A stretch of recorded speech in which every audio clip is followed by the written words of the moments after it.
കർത്താവിൽ പ്രിയ സഹോദരി സഹോദരങ്ങളെ, പ്രതിസന്ധിയുടെ ഈ നാളുകളിൽ തൻ്റെ വചനത്തിലൂടെ ദൈവം നമുക്ക് തരുന്ന ആലോചന എന്താണ്? ഇത് അനുതാപത്തിനുള്ള സമയമാണ്. അനുതാപം എന്ന് കേൾക്കുമ്പോൾ നമ്മുടെ ഉള്ളിൽ നെഗറ്റീവായ ഒരു മനോഭാവം രൂപപ്പെടേണ്ടതില്ല.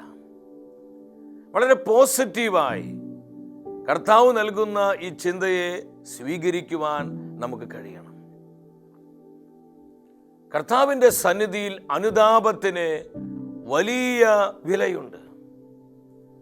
വേദപുസ്തകം പരിശോധിക്കുമ്പോൾ എവിടെയെല്ലാം ദൈവത്തിൻ്റെ ജനം തങ്ങളെ തന്നെ എളിമപ്പെടുത്തി അനുതാപ ഹൃദയത്തോടെ പ്രാർത്ഥിച്ചുവോ അവിടെയെല്ലാം തൻ്റെ ജനത്തിന് വേണ്ടി ദൈവം ഇറങ്ങി വന്ന് അവർക്ക് വേണ്ടി വീരോടെ പ്രവർത്തിക്കുന്ന ദൈവത്തിൻ്റെ പ്രവർത്തനങ്ങളെക്കുറിച്ചാണ് വിശുദ്ധ ബൈബിളിനെ നമ്മോട് പറയാനുള്ളത്. നമ്മൾ വലിയ ആഴ്ചയിലേക്ക് പ്രവേശിക്കാൻ ഒരുങ്ങുകയാണ്. ഈ നാളുകൾ കൂടുതൽ അനുതാപ ഹൃദയത്തോടെ നമ്മൾ പ്രാർത്ഥിക്കുവാൻ സ്വർഗം ആഗ്രഹിക്കുന്നുണ്ട്. നമ്മുടെ കർത്താവിൻ്റെ പരിശുദ്ധ ശുശ്രൂഷയുടെ ആരംഭ നാളുകളിൽ യേശു പറഞ്ഞു, വിശുദ്ധ മാർക്കോസിന്റെ സുവിശേഷം 1-ാം അധ്യായം 15-ാം തിരുവചനം, സമയം പൂർത്തിയായി, ദൈവരാജ്യം സമീപിച്ചിരിക്കുന്നു, അനുതപിച്ച് സുവിശേഷത്തിൽ വിശ്വസിക്കുക. 3 കാര്യങ്ങളാണ് ഈ വചനത്തിലൂടെ ദൈവത്തിൻ്റെ ആത്മാവ് നമുക്ക് തരുന്ന ആലോചന. ഒന്നാമതായി, സമയം പൂർത്തിയായി. നിങ്ങൾ കാലത്തിൻ്റെ പ്രത്യേകത മനസ്സിലാക്കണം. കാലം അതിന് അന്ത്യത്തിലേക്ക് നീങ്ങിക്കൊണ്ടിരിക്കുകയാണ്. രണ്ടാമത് കർത്താവ് പറഞ്ഞു, ദൈവരാജ്യം സമീപിച്ചിരിക്കുന്നു. മൂന്നാമത് വചനം വെളിപ്പെടുത്തുകയാണ്, അനുതപിച്ച് സുവിശേഷത്തിൽ വിശ്വസിക്കുക. അനുതപിച്ച് പ്രാർത്ഥിക്കുക. ദൈവവചനപ്രകാരം നമ്മുടെ ജീവിതങ്ങളെ ക്രമപ്പെടുത്തുവാൻ സ്വർഗം നമുക്ക് തന്നിരിക്കുന്ന കൃപയുടെ സമയങ്ങളിലൂടെയാണ് നമ്മളിപ്പോൾ കടന്നുപോയിക്കൊണ്ടിരിക്കുന്നത്. യെശയ്യാ പ്രവചനം 66:2 കർത്താവ് അരുളി ചെയ്യുകയാണ്, ആത്മാവിൽ എളിമയും അനുതാപം ഉണ്ടായിരിക്കുകയും എൻ്റെ വചനം ശ്രവിക്കുമ്പോൾ വിറയ്ക്കുകയും ചെയ്യുന്നവനെയാണ് ഞാൻ കടാക്ഷിക്കുക. നമ്മളെല്ലാവരും തന്നെ അനുഗ്രഹം ആഗ്രഹിക്കുന്നവരാണ്. നമ്മുടെ കുടുംബം അനുഗ്രഹിക്കപ്പെടണം, നമ്മുടെ കുഞ്ഞുങ്ങൾ ദൈവാനുഗ്രഹത്തിൽ വളരണം, നമ്മുടെ തൊഴിൽ മേഖലകളിൽ അനുഗ്രഹം വ്യാപരിക്കണം, നമ്മുടെ ജീവിതം ഒരു അനുഗ്രഹമായി മാറണം. നമ്മളെല്ലാവരുടെയും പ്രതീക്ഷയും പ്രാർത്ഥനയും ഇത് തന്നെയാണ്. നമ്മൾ അനുഗ്രഹം പ്രാപിക്കുവാൻ ദൈവം പറയുന്ന വ്യവസ്ഥ എന്താണ്? ആത്മാവിൽ അനുതാപമുണ്ടായിരിക്കണം, എൻ്റെ വചനത്തോട് ആദരവുണ്ടാകണം, എൻ്റെ വചനം കേൾക്കുമ്പോൾ വിറയ്ക്കുക. ഇത് മാനുഷികമായ ഭയമല്ല, ആ റെവറൻസ് ആണ്. കർത്താവിനോടും കർത്താവിൻ്റെ വചനത്തോടുമുള്ള നമ്മുടെ ഭയഭക്തി, ആദരവ്. ഇതാരുടെയെല്ലാം ജീവിതത്തിൽ ഉണ്ടാകുന്നുവോ അവരെ എല്ലാം ഞാൻ കടാക്ഷിക്കുമെന്ന് വചനത്തിലൂടെ ദൈവം ഉറപ്പു തരികയാണ്. സക്രിയ പ്രവചനം 1:3 എന്നെ ഒരുപാട് സ്വാധീനിച്ച ഒരു വചനമാണ്. ആ വചനം നമ്മളെല്ലാവരും ശ്രദ്ധിക്കണം. കർത്താവ് പറയുകയാണ്, നിങ്ങൾ എൻ്റെ സന്നിധിയിലേക്ക് മടങ്ങി വരിക, അപ്പോൾ ഞാനും നിങ്ങൾ അരികിലേക്ക് മടങ്ങി വരും. ഒന്നാമത്തെ വ്യവസ്ഥ എന്താണ്? ദൈവാനുഗ്രഹം പ്രാപിക്കാൻ, ദൈവകൃപയിൽ വളരാൻ, ദൈവശക്തി നമ്മുടെ ജീവിതങ്ങൾ പുതുക്കപ്പെടുവാൻ, ദൈവാത്മാവിനാൽ നമ്മൾ നിയന്ത്രിക്കപ്പെടുവാൻ കർത്താവ് പറയുന്ന ആലോചന എന്താണ്? നിങ്ങൾ എൻ്റെ സന്നിധിയിലേക്ക് മടങ്ങി വരിക. അനുതാപ ഹൃദയത്തോടെ നമ്മുടെ ജീവിതങ്ങളെ നമ്മൾ പൂർണ്ണമായും ദൈവമായ കർത്താവിനെ ഭരമേൽപ്പിക്കുമ്പോൾ കർത്താവ് പറയുകയാണ്, ഞാനും നിങ്ങൾ അരികിലേക്ക് മടങ്ങി വരും. അപ്പോഴാണ് യഥാർത്ഥത്തിൽ ആത്മീയ ഉണർവുണ്ടാകുന്നത്. അവിടെയാണ് അത്ഭുതങ്ങൾ സംഭവിക്കുന്നത്. ആ സമയങ്ങളിലാണ് ദൈവശക്തിയുടെ വെളിപ്പെടൽ ഉണ്ടാകുന്നത്.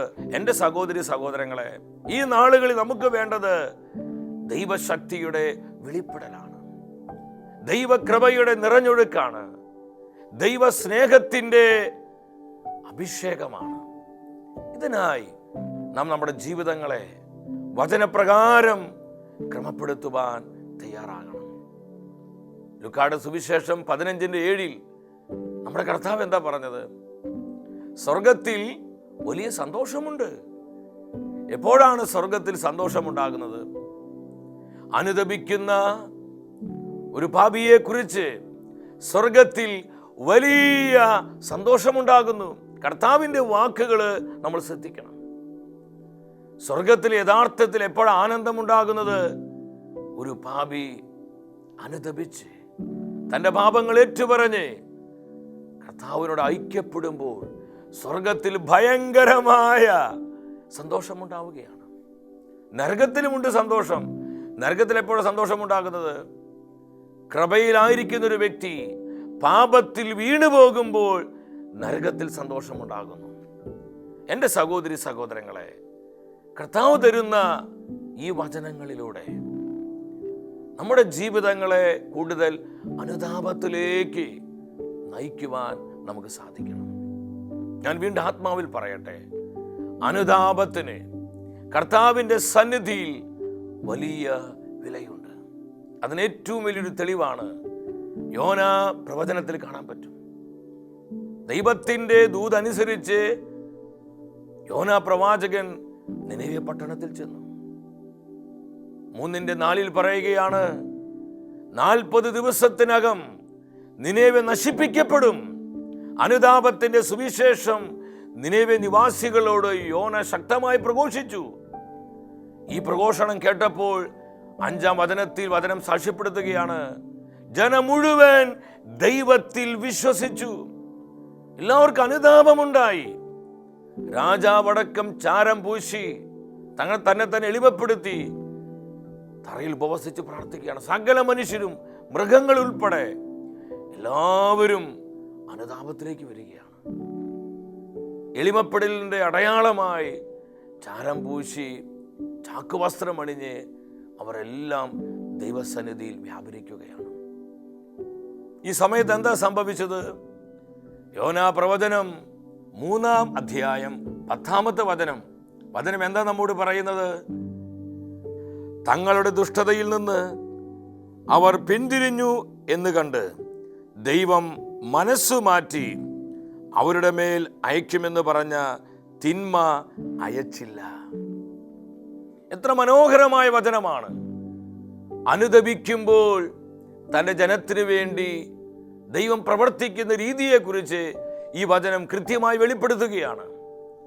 നിനവെ നിവാസികള് കർത്താവിൻ്റെ വചനം കേട്ട് അനുതപിച്ച് അവർ തങ്ങളെ തന്നെ എളിമപ്പെടുത്തിയപ്പോൾ അവരുടെ മേൽ ദൈവം അയക്കുമെന്ന് പറഞ്ഞ ആ ശിക്ഷാവിധിയിൽ നിന്ന് തൻ്റെ ജനത്തെ അത്ഭുതകരമായി ദൈവം സംരക്ഷിക്കുന്ന കൃപയുടെ പ്രവൃത്തിയാണ് ഈ വചനം നമുക്ക് കാണിച്ചു തരുന്നത്.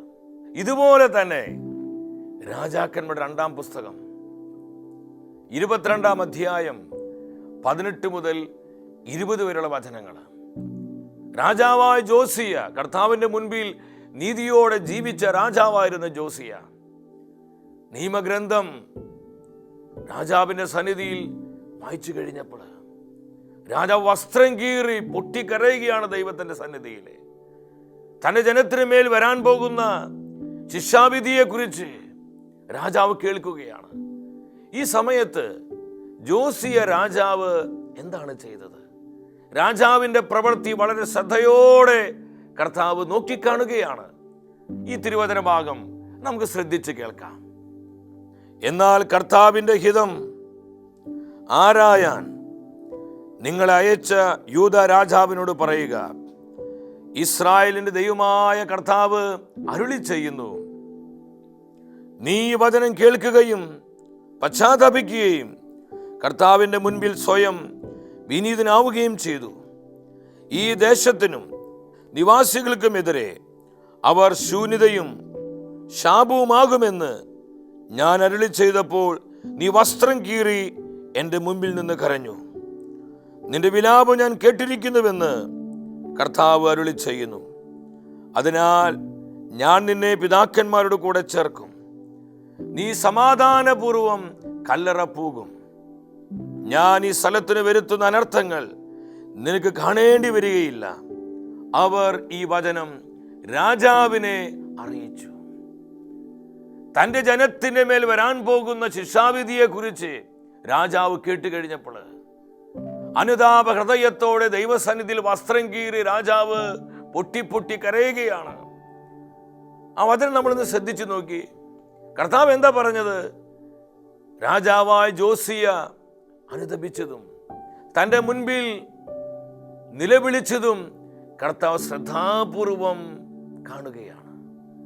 രാജാവിൻ്റെ നിലവിളി കർത്താവ് കേട്ടു. ജോസിയ രാജാവിനെ കർത്താവ് അറിയിച്ചു, ജോസിയ, നീ സമാധാനത്തോടെ നിന്റെ പിതാക്കന്മാരുടെ കൂടെ ചേരും. ഈ തകർച്ചകള് നിനക്ക് കാണേണ്ടി വരികയില്ല. ജോസിയ രാജാവ് അനുതപിക്കാൻ തയ്യാറായപ്പോൾ കർത്താവ് അവൻ്റെ നാളുകളിൽ തൻ്റെ സ്വസ്ഥത ആ രാജ്യത്തിന് പ്രദാനം ചെയ്യുകയാണ്. എൻ്റെ സഹോദരി സഹോദരങ്ങളെ, ലോകത്തിനും സഭയ്ക്കും നമ്മുടെ കുടുംബങ്ങൾക്കും നമ്മുടെ ദേശങ്ങൾക്കും നമ്മുടെ ജീവിതങ്ങൾക്കെല്ലാം കർത്താവിൻ്റെ സ്വസ്ഥത ലഭിക്കുവാൻ, ഈ സ്വസ്ഥതയിൽ നമുക്ക് വളരാൻ കഴിയണമെങ്കിൽ അനുതാപ ഹൃദയത്തോടെ പ്രാർത്ഥിക്കുവാനും വചനപ്രകാരം നമ്മുടെ ജീവിതങ്ങളെ ക്രമപ്പെടുത്തുവാനും നാം തയ്യാറാകണം. ഈ ദിനങ്ങൾ കൂടുതൽ അനുതപിച്ച് പ്രാർത്ഥിക്കുവാൻ, നമ്മുടെ പാപങ്ങളെ ഓർത്ത് കർത്താവിൻ്റെ മുമ്പിൽ നിലവിളിച്ച് അതെല്ലാം ഏറ്റുപറഞ്ഞ് പാപക്ഷമ സ്വീകരിക്കുവാനുള്ള കൃപയുടെ ദിനങ്ങളാക്കി നമുക്ക് ഏവർക്കും മാറ്റാം. ദൈവം നമ്മളെല്ലാവരെയും സമൃദ്ധമായി അനുഗ്രഹിക്കട്ടെ. നാളെ ഇതേ സമയത്ത് നമുക്ക് ഒരുമിച്ച് കണ്ടുമുട്ടാം.